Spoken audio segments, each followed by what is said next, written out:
The hall erupted in whispers, sharp and unrelenting, like the chill wind that tore through the Ashbourne estate's northern wings. Lady Eleanor felt each murmur as though it were a physical blow, striking her modestly gloved hands and sending tremors up her spine. She had arrived at the grand assembly of Ashbourne society with the hope of courtesy and calm, but instead found herself standing at the center of invisible, suffocating scrutiny. A society matron, with lips pursed as if she held the world's judgment upon her tongue, murmured to her neighbor about the audacity of Eleanor's family, bankrupts, she suggested, unworthy of mingling, far less marriage into the Duke's house. The words struck deeper than any lash. Eleanor felt the sting of humiliation before the gaze of 100 polite eyes, each one trained, whether knowingly or not, on the misstep of a young woman whose only fault was survival. Eleanor's chest heaved, though she forced herself to bow, to lower her lashes, to smile with the brittle grace expected of her. The polite smile, the measured nod, all of it felt like armor, yet beneath the carefully arranged composure, her heart thumped with the raw pulse of shame and anger, mingled with a suffocating helplessness. It was not merely the loss of dignity that grieved her, but the awareness that she was powerless against a society that delighted in gossip, that measured a woman's worth by her dowry, her family's fortune, her ability to conform. Eleanor had none of these advantages. She had wit, gentleness, and a steadfast moral compass, but in the eyes of these aristocrats, such qualities were invisible as air. From the far side of the hall, amidst the glittering chandeliers and gleaming parquet, the Duke of Ashbourne observed her. Young, reserved, and burdened by whispers of his own making, rumors of a lonely life, of a lineage at risk due to his failure to produce an heir, he watched with a mixture of detachment and curiosity. His hands were clasped behind his back, dark and elegant, yet not without tension.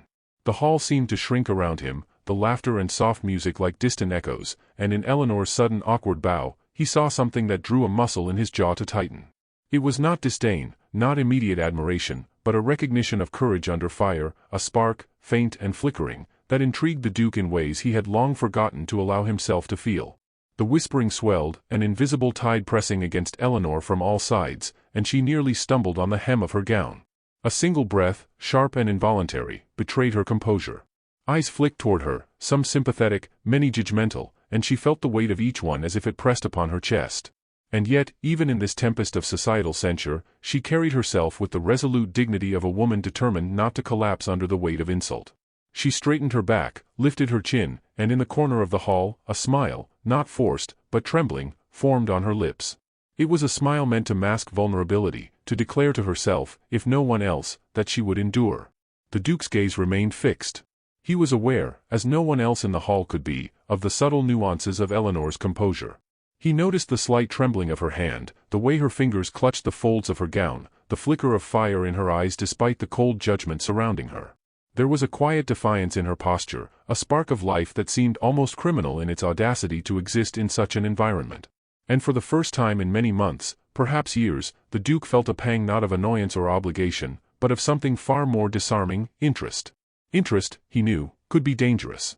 In society's eyes, a man of his title could scarcely afford to indulge in curiosity or sentiment. Every glance, every subtle gesture, was scrutinized and weighed against the ledger of propriety. Yet he could not look away. He watched Eleanor as she maneuvered through the throng, each measured step a testament to careful courage. It was a dance without music, choreographed by necessity and instinct rather than desire, yet to the Duke, it became a private symphony, and he the solitary audience. The murmurs continued, insinuating family failings, questioning motives, speculating about fortune and dowry. Eleanor felt each word pierce her skin, yet she endured, forcing herself to breathe, to maintain composure, to remain unbroken. She remembered the last letter from her father, written in haste and despair, urging her to endure, to secure her future by whatever means necessary. Marriage into Ashbourne was, he insisted, the only viable path for her family's survival.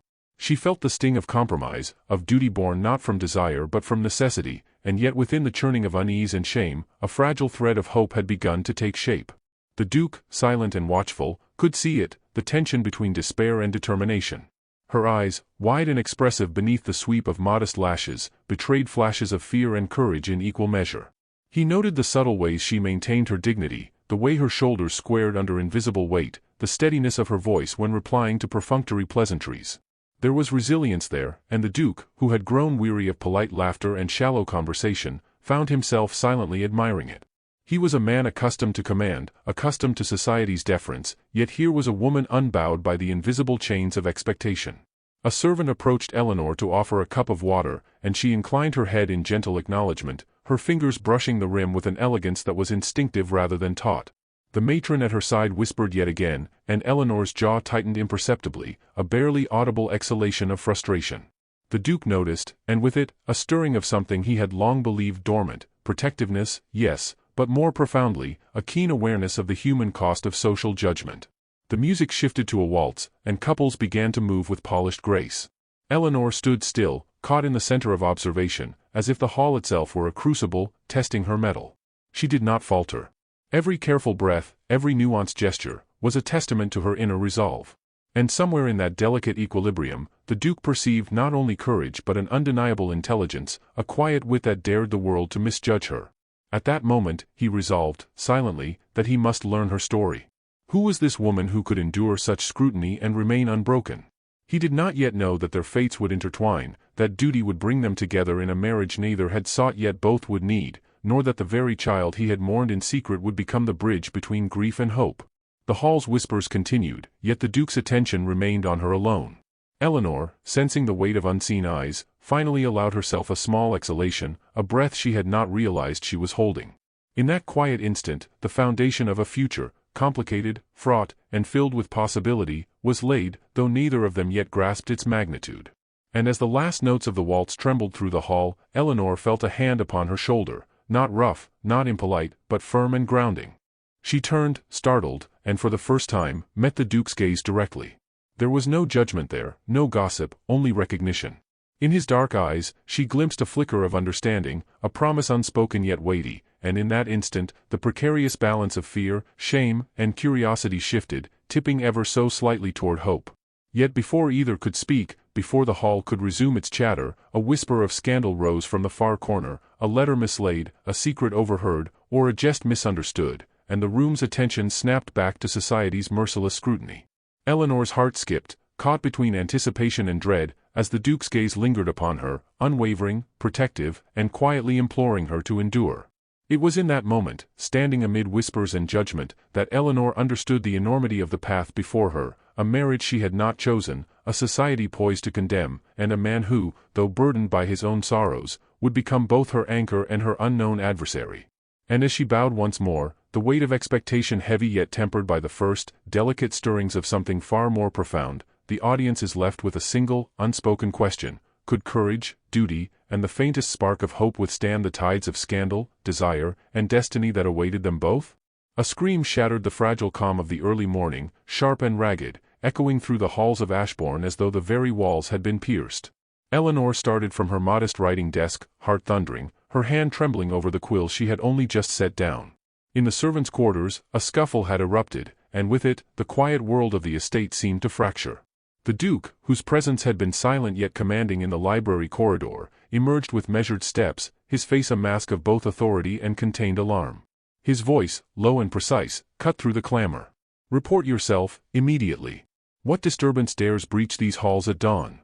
The servants froze, murmuring apologies, but the Duke's eyes never left Eleanor, as though he both expected her to be frightened and judged her for the very human tremor in her posture. It was in that moment that Eleanor understood the duality of her position. She was both observer and participant, fragile and necessary. Her family's ruin, the whispers of society, the impossible expectations of a man who carried the weight of an estate and a lineage, all these converged in her chest with oppressive force. And yet, beneath the fear, there was a resilience that demanded acknowledgement. She rose, straightening her shoulders despite the quiver in her fingers. "It is merely a misunderstanding," she said, her voice firm though edged with uncertainty. "I assure you, nothing is amiss." The Duke's dark gaze softened almost imperceptibly, though it remained vigilant. "A misunderstanding, perhaps," he replied, "but one that requires correction before it festers into misfortune. Your words must match intent, Lady Eleanor." There was no reprimand in his tone, only a weighty expectation, and Eleanor felt it pressing her into her very marrow. She recognized, with a mixture of awe and dread, that the Duke's presence was not merely protective, it was evaluative, discerning, and unyielding. Her every action was a testament to her capability, yet the tension in the air suggested that no measure of grace or fortitude could wholly shield her from judgment. By mid-morning, Eleanor found herself in the solarium, the glassed gallery suffused with a pale, uncertain light. She had brought with her a small token, a delicately embroidered handkerchief, stitched in quiet reverence for the Duke's private study, intended as a gesture of respect and subtle understanding. The gesture was small, yet deliberate, imbued with the silent language of courtesy that could convey both deference and intelligence. She laid the fabric upon the desk where he often reviewed correspondence, her fingers lingering a moment longer than necessary, betraying the anxiety that even her careful planning could not suppress. The Duke entered silently, as though conjured by the very intention of her action. His eyes fell upon the handkerchief, then upon her, and in that glance, Eleanor sensed both acknowledgment and critique. "You have taken the trouble to understand the preferences of the household," he observed, voice calm yet charged with authority. "Such care is admirable, though I hope it is not performed for the sake of approval." Eleanor met his gaze, the quiver in her chest momentarily arrested by the gravity of the exchange. "It is not," she said softly, the words firm though hesitant. "Only to offer courtesy and ease where possible." Their exchange, brief yet weighted with subtle meaning, was interrupted by the arrival of a missive, carried by a trembling footman. Eleanor observed, her pulse quickening, as the Duke broke the seal with fingers that betrayed no emotion. The letter was brief yet incendiary, a rumor, misinterpreted and amplified, suggesting that Eleanor's family had sought the marriage solely for financial gain, that she had manipulated circumstance to her advantage. The words, though likely untrue in their intent, cut with precision, and Eleanor felt the old pangs of humiliation and societal censure wash over her. The Duke's reaction, however, was not what she anticipated. Rather than anger, his expression bore a strange combination of contemplation and quiet indignation. He spoke without raising his voice, each syllable deliberate. "Society is eager to cast aspersions where none are due. Yet their opinion does not alter the truth of circumstance. You must understand, Lady Eleanor, that appearances are sometimes as binding as law, and that reputation, once sullied, is not easily restored."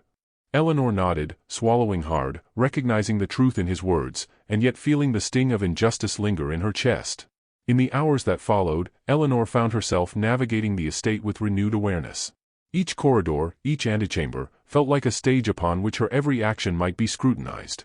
Yet, amidst the tension, she discovered pockets of quiet opportunity, moments in which she could demonstrate not only propriety, but ingenuity, patience, and subtle charm. She assisted in the arrangement of correspondence, suggested modest improvements to the gardens that spoke to both aesthetic and practicality, and engaged the servants with a kindness that disarmed their initial suspicion. The Duke, in turn, observed these efforts with increasing interest. There were times when he lingered near her as she worked, not intrusively, but with an attentiveness that suggested both approval and curiosity.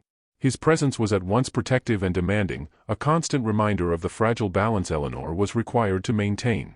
Yet within that balance, she began to sense an undercurrent of possibility, a faint, almost imperceptible acknowledgement that her efforts were seen, valued, and perhaps even admired. It was during a particularly tense luncheon, where the assembled company whispered about her family's finances and speculated on her motives, that the Duke performed a small, but profound act. As a sarcastic comment drifted toward her across the polished surface of the table, he placed his hand lightly over hers, steadying and grounding her in a gesture that was both private and public. The motion was subtle, yet it carried a weight that silenced more than words could. Eleanor's breath caught, a mixture of surprise and gratitude fluttering within her chest, and for a moment, the whispers of society were drowned out by the unspoken communication between them. Later, in the quiet of the solarium, Eleanor allowed herself a rare moment of reflection. She understood the precariousness of her situation, a marriage arranged out of necessity, society's constant scrutiny, the Duke's imposing presence, and the weight of rumors that could destroy her reputation with a single careless word. And yet, she also recognized the small victories, the handkerchief, the quiet support of the Duke, the fleeting moments of acknowledgement, that hinted at a developing bond far more intricate and promising than she had dared imagine. The day waned, shadows lengthening across the polished floors, and Eleanor felt the strain of constant vigilance. She paused by the library doors, glancing toward the Duke's private study, and for a moment, allowed herself the luxury of hope. Perhaps, she thought, amidst the obligation and expectation, a connection could flourish, delicate yet resilient, if tended with care. Yet even as the thought took root, a distant murmur drifted through the halls, an overheard comment, a mislaid note, a whisper intended to undermine, reminding her that the scrutiny of society remained relentless, and that every step forward could be met with a step back. As evening approached, the Duke approached her in the solarium, the faintest smile tugging at the corners of his lips, a rare softness in his otherwise measured demeanor. He gestured toward the handkerchief she had placed earlier. Your care is evident, he said quietly, and though society may misinterpret intention, I see only truth in your effort. Eleanor's chest swelled with relief and cautious pride, though she dared not fully allow herself the luxury of joy. The final moments of the day left them in a fragile, unspoken understanding. The Duke would continue to watch, to test, to guide, and Eleanor would continue to navigate, to endure, to reveal herself gradually through gestures both small and meaningful. Yet a tension remained, a silent question hanging in the air. How much could one act of kindness, one measured display of courage, sway the rigid currents of societal judgment and the unspoken burdens that each carried? And as the last light of day receded, Eleanor found herself standing by the grand window, gazing out into the shadowed gardens, the whisper of scandal still echoing faintly behind closed doors. The Duke's presence lingered near, silent, attentive, and unwavering, a reminder that while the world might conspire to humiliate or misjudge, there existed the possibility of understanding, of connection, and of quiet loyalty that defied the cruelest expectations. Yet beneath that fragile hope, Eleanor sensed an unspoken truth, one neither she nor the Duke had fully confronted. Their bond, nascent and tentative, carried within it the weight of duty, expectation, and an uncertain future. And in that delicate, almost imperceptible tension, the story poised itself, ready to advance, leaving the audience with a single, pressing question: could courage, grace, and a subtle display of devotion endure the relentless tides of rumor, societal expectation, and the burdens of a legacy not yet fulfilled? A crash of porcelain shattered the fragile morning, the sound reverberating through the quiet halls like an accusation. Eleanor froze, her heart leaping into her throat, and then, with deliberate caution, she advanced toward the source, a toppled vase, its delicate fragments splayed across the marble floor. In that instant, she sensed the Duke's presence before she saw him, his shadow long and silent in the corridor, his expression taut with restrained concern. "Eleanor," he said, voice low yet edged with urgency, "are you unharmed?" The tremor in his tone betrayed the strict control he usually maintained, and Eleanor realized, with a sudden jolt, how deeply he cared for her welfare, though neither had admitted it aloud. She knelt to gather the shards, her gloved hands trembling. "I am unharmed," she murmured, but the words were almost redundant, for she felt the weight of his gaze, heavy and exacting, upon her. The Duke's eyes roamed over her posture, the careful angle of her back, the tension in her shoulders, noting every detail as though each told a story of endurance, of fear, of courage. Eleanor felt simultaneously exposed and observed, and in that duality, a curious intimacy began to stir, a silent acknowledgement that they were not merely inhabitant and master, but two people navigating fragile terrain together. He knelt beside her without prompting, his movements precise yet gentle, and began to lift the larger fragments with a care that bordered on reverence. "You do not need to shoulder every burden alone," he said softly, the authority in his tone tempered by an unfamiliar warmth. Eleanor looked at him, startled by the gentleness, and for the first time allowed herself a fleeting sense of vulnerability. "I am accustomed," she replied, voice barely above a whisper, "to doing what is necessary, regardless of circumstance." The words were honest, yet she felt them insufficient to convey the tempest within her, the fear, the hope, the subtle, almost imperceptible longing that had begun to take root in her chest. The room held a quiet tension, punctuated only by the soft scrape of fingers against marble and the faint, even breathing of two people drawn together by circumstance and unspoken understanding. Eleanor dared to glance at him, noting the tight line of his jaw, the faint crease in his brow, the shadowed vulnerability that lingered behind the mask of aristocratic composure. She realized that he, too, bore burdens unseen, the weight of expectation, the ache of solitude, and the gnawing worry over a lineage at risk. For the first time, the gulf between their stations seemed less daunting, bridged not by social rank, but by shared apprehension, resilience, and a quiet acknowledgement of each other's humanity. The vase, though irreparably broken, became a symbol of more than mishap. It was a catalyst for honesty, for confession, for the tentative weaving of trust. The Duke straightened, brushing invisible dust from his sleeves, and allowed a small, almost imperceptible smile to touch his lips. "You act with care beyond expectation," he said, voice calm but deliberate. "It is a rare quality, particularly in one so young, so recently thrust into the demands of Ashbourne." Eleanor felt a warmth she could not name, a mixture of pride and nervous delight, as though his words had unlatched a door she had long kept bolted.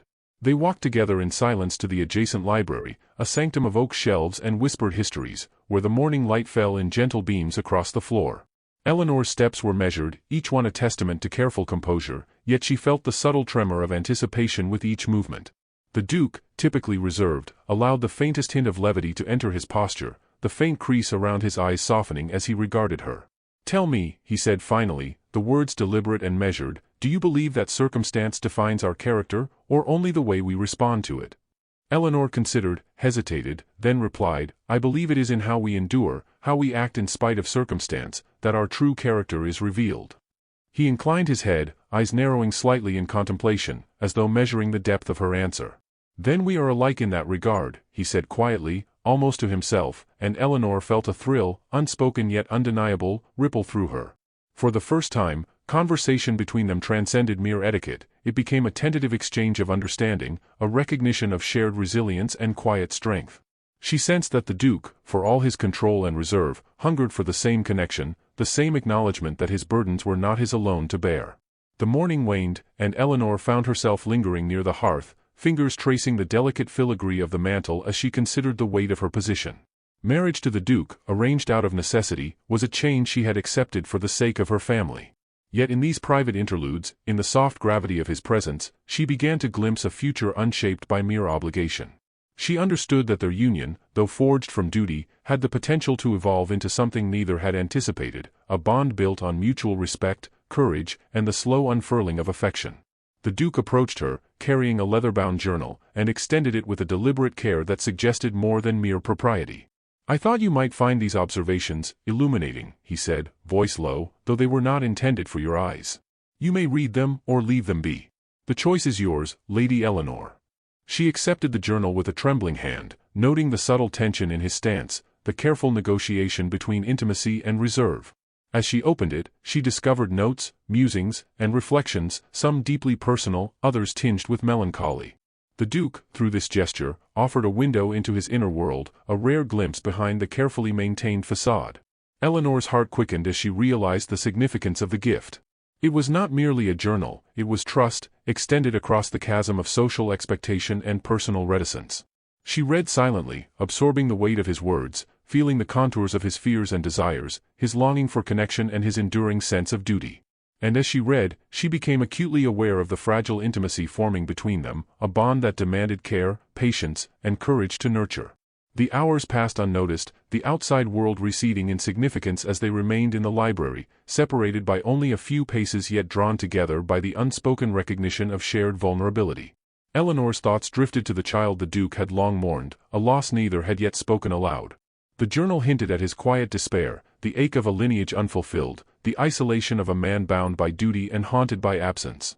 She felt a stirring of empathy so profound that it nearly overwhelmed her composure, a desire to comfort and connect with a man she barely knew, yet who had become, in these quiet hours, the axis of her world. As evening descended, the first faint stars appearing in the darkening sky, the Duke rose and closed the journal, returning it to her with a measured gravity.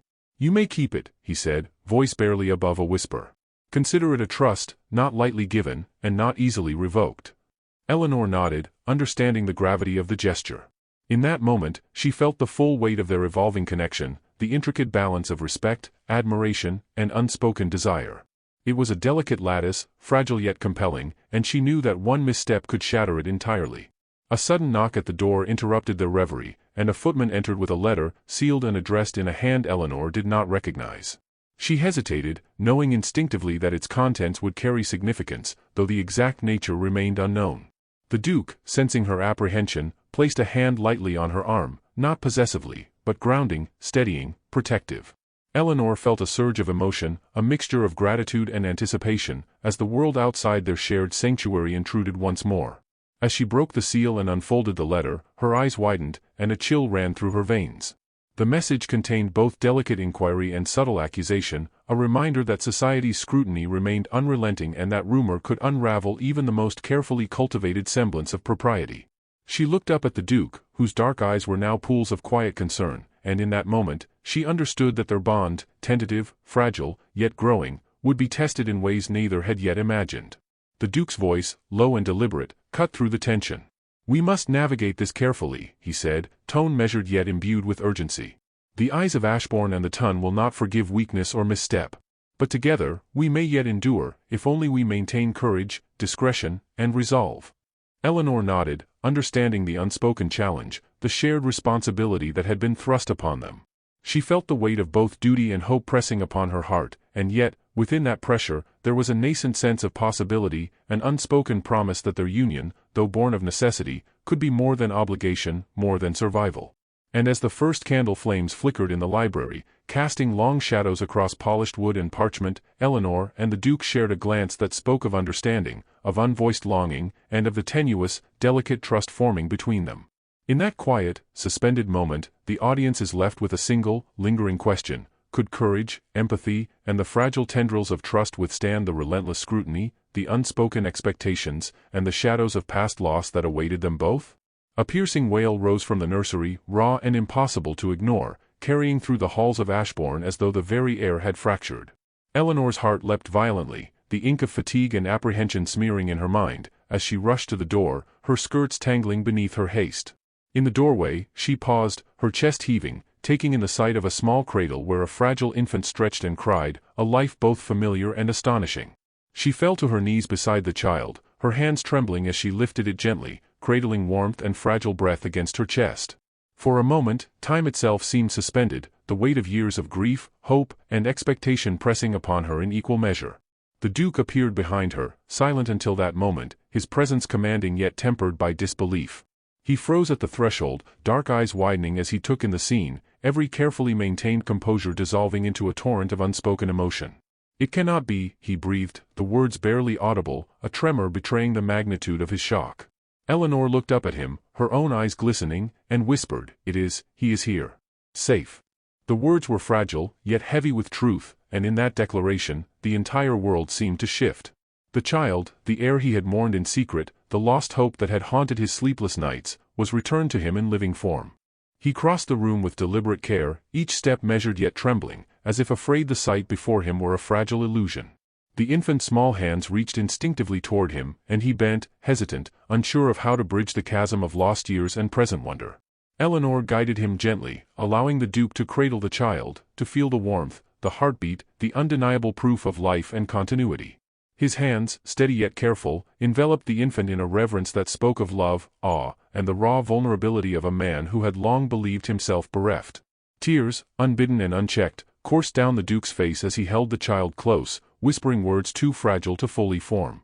Eleanor watched, her own tears mingling with relief, joy, and the unshakable sense of destiny fulfilled. She saw, in that moment, the full depth of the man she had begun to know, a Duke burdened with expectation, haunted by past loss, yet capable of tenderness so profound that it left her breathless. The nursery, once a room of quiet anticipation, became a sanctum of revelation, a place where grief, hope, and love converged in a single, unrepeatable instant. The infant stirred against the Duke's chest, small cries subsiding into contented sighs as the rhythm of trust and warmth settled over them. Eleanor's hand brushed lightly over the Duke's shoulder, an anchor of presence, a silent acknowledgement of shared triumph. "He is ours," she murmured, the words trembling with emotion yet carrying certainty. The Duke's response was a choked breath, a nod, the faintest curve of a smile as he regarded both child and mother with a reverence that left Eleanor overwhelmed. The weight of years of grief and expectation fell away, leaving only the fragile, incandescent spark of joy and reconciliation. Society's whispers, Eleanor realized, were irrelevant in this moment. The child before them was proof against rumor, against judgment, against the unyielding scrutiny of the tongue. Yet even as relief coursed through her, she sensed the delicate balance of propriety and privacy, understanding that the next steps, how the world would perceive, how they would navigate newfound attention, would require diplomacy, courage, and patience. The Duke, sensing her contemplation, drew her hand gently into his, a quiet declaration that they faced the future not as master and guest, but as partners bound by circumstance, trust, and a love neither had anticipated. Hours passed in a quiet, almost sacred rhythm. Eleanor tended to the child, observing the Duke's tentative adjustments, his quiet murmurs, the way his fingers brushed the infant's skin with reverence and awe. She saw the transformation, subtle yet profound, a man previously constrained by grief and societal expectation now softened, humbled, and renewed by a gift he had believed lost forever. And in the way he looked at her, no longer merely as a ward of circumstance, but as a companion, a confidant, a woman whose courage and kindness had bridged the gulf of his sorrow, Eleanor felt the slow, steady beat of connection deepening into something tender, inescapable, and irrevocable. As evening fell, the nursery quieted, and the first fragile candles flickered in their sconces. Eleanor and the Duke shared a silent communion, neither speaking, both understanding. Words felt insufficient to encompass the magnitude of the moment, the depth of loss and restoration, the delicate threads of trust and newfound hope. The child, now serene in Eleanor's arms, seemed to breathe life not only into the lineage of Ashbourne, but into the hearts of those who had long believed love and joy were beyond reach. A servant knocked lightly, entering with a note from the steward, whose hands trembled with the knowledge of society's perpetual gaze. Eleanor unfolded it cautiously, recognizing immediately the delicate diplomacy required to navigate its contents. The note hinted at inquiries from distant relatives, subtle suggestions that attention must be paid to appearances, that rumor, even in the presence of undeniable truth, remained an insidious force. Eleanor looked up at the Duke, whose expression was calm but shadowed with concern. Together, they understood that while the immediate miracle had been realized, the world beyond these walls would require vigilance, strategy, and unity. The Duke spoke, his voice low yet commanding. "We must not allow joy to be overshadowed by anticipation of judgment. The child is proof, yes, but proof will not silence those eager to interpret or misinterpret." Eleanor nodded, the weight of responsibility pressing upon her yet tempered by the radiant light of hope. "Then we shall endure together," she said, her words both promise and vow, her gaze steady, her posture resolute. In that declaration, however quiet, they sealed an unspoken pact, one that would govern their shared path, not only as guardians of the child but as participants in a love forged in resilience, courage, and shared revelation. Night fell, and the nursery became a quiet sanctuary, the infant soft breathing a steady rhythm against the backdrop of a house steeped in history, expectation, and now, nascent joy. The Duke and Eleanor sat together, hands occasionally brushing, sharing glances that conveyed more than conversation ever could. Their hearts, previously armored against disappointment and loss, began to learn the rhythm of tenderness, of mutual understanding, and the subtle exhilaration of trust returned and shared. And yet, even in this most intimate of moments, a distant echo intruded, a letter misplaced, a whisper overheard, a visitor unexpected. Eleanor's pulse quickened as the reality of society's scrutiny pressed upon the edges of their sanctuary. The Duke's gaze met hers, dark and unwavering, and she understood the weight of the challenge ahead. Love, duty, and propriety would all collide, and the delicate equilibrium they had achieved was as fragile as the infant's soft breath in her arms. But beneath the tension, a new understanding had crystallized, one that neither fear nor society could undo. They were bound, not solely by circumstance, but by shared experience, by grief transformed into hope, by courage and tenderness recognized and returned. And as Eleanor glanced once more at the child, whose eyes flickered with nascent awareness, she felt the profound truth of their situation settle in her chest, that love, once sparked in the quiet spaces of adversity, could endure, flourish, and illuminate even the darkest corridors of expectation. The Duke reached out, placing a hand lightly over hers, and Eleanor met his gaze, the unspoken questions hanging between them. How would society respond? How would their union evolve under scrutiny? And could this fragile, newfound joy withstand the inevitable tides of gossip and expectation? Their hands remained joined, a silent affirmation, a tether of trust, a promise of patience and devotion. And as the night deepened, with only the soft sigh of the infant and the quiet beating of two hearts in unison, Eleanor realized that their lives had irrevocably shifted. The child, the lost hope returned, had become more than a miracle. He was a catalyst, a symbol, and a bridge. Yet even as they embraced the quiet triumph of the moment, the faintest shadow lingered, a reminder that while personal joy could be seized, society's gaze was unrelenting, and the journey ahead would demand every measure of courage, wisdom, and, most importantly, trust. A sudden clap of thunder shook the estate as the first spring storm tore across the countryside, rattling windowpanes and echoing through the corridors of Ashbourne like a herald of reckoning. Eleanor paused at the threshold of the grand hall, her hand resting on the polished banister, listening to the fierce rhythm of rain and wind, her heart pounding in tandem with the storm outside. She felt a shiver of anticipation and dread, knowing that tonight, whispers would turn to attention, and attention to scrutiny. The guests, arriving for the long-awaited Ashbourne gathering, would expect propriety, perhaps even scandal, and she could not ignore that the fragile harmony she and the Duke had nurtured would soon be tested before the eyes of society. The Duke entered silently behind her, his coat damp from the rain, hair disheveled in a manner that only enhanced the intensity of his presence. His eyes, dark and unyielding, met hers with a gravity that spoke volumes, pride, protectiveness, and a vulnerability he rarely permitted to show. "Are you prepared?" he asked, his voice low but commanding, echoing the tension in the storm outside. Eleanor drew a deep breath, steadying herself, feeling the weight of expectation press against her chest. "I am," she replied, her voice firm despite the tremor in her hand. In that single word, she claimed courage, resolve, and the quiet determination that had carried her through countless trials since her arrival at Ashbourne. The grand hall was awash in candlelight, each flicker casting shadows across gilded moldings and polished parquet floors. Guests moved with careful precision, gowns swishing, gloves clasped, heads held high in the performance of refinement.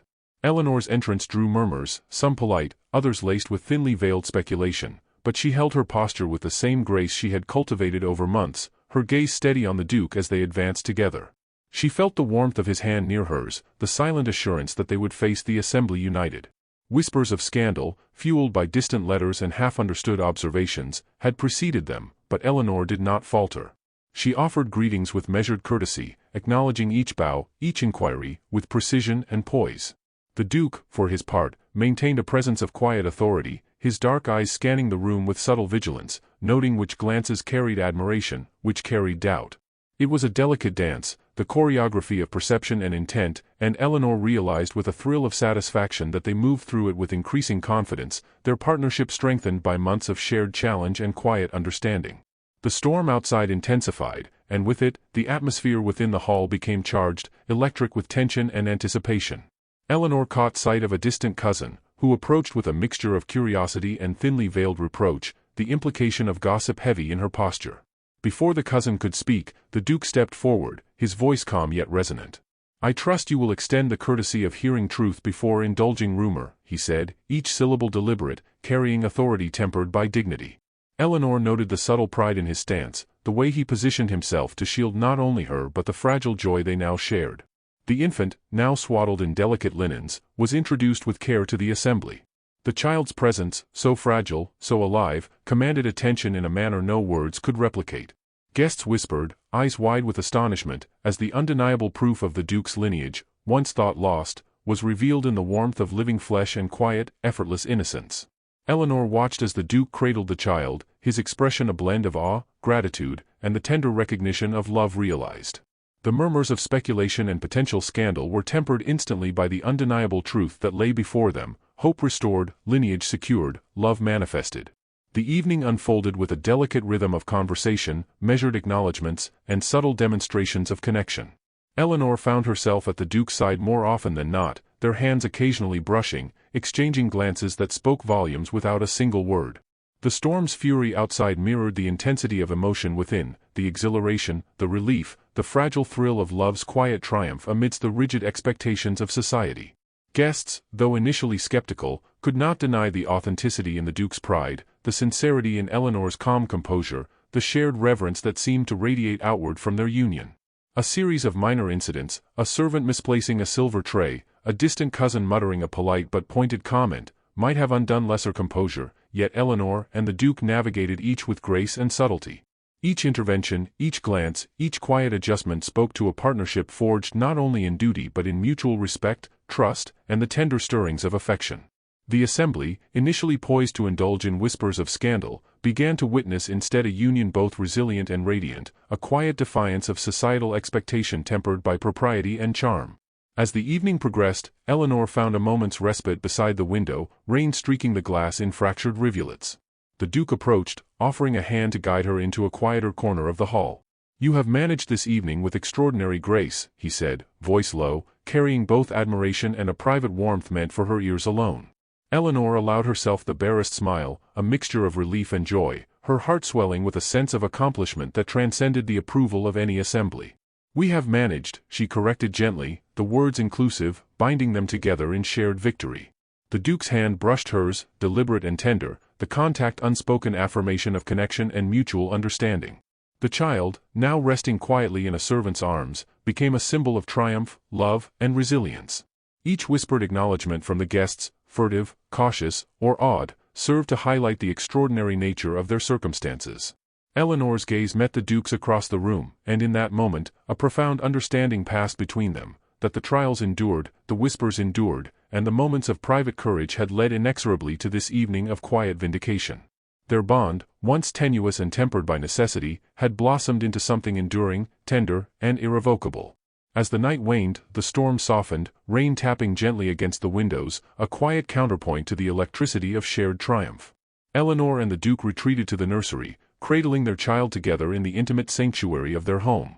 Words were unnecessary, gestures, glances, and the rhythm of shared breath conveyed more than conversation ever could. The trials of society, the expectations of lineage, and the burdens of public scrutiny were held at bay, contained by the quiet, sacred sphere of family, trust, and love realized.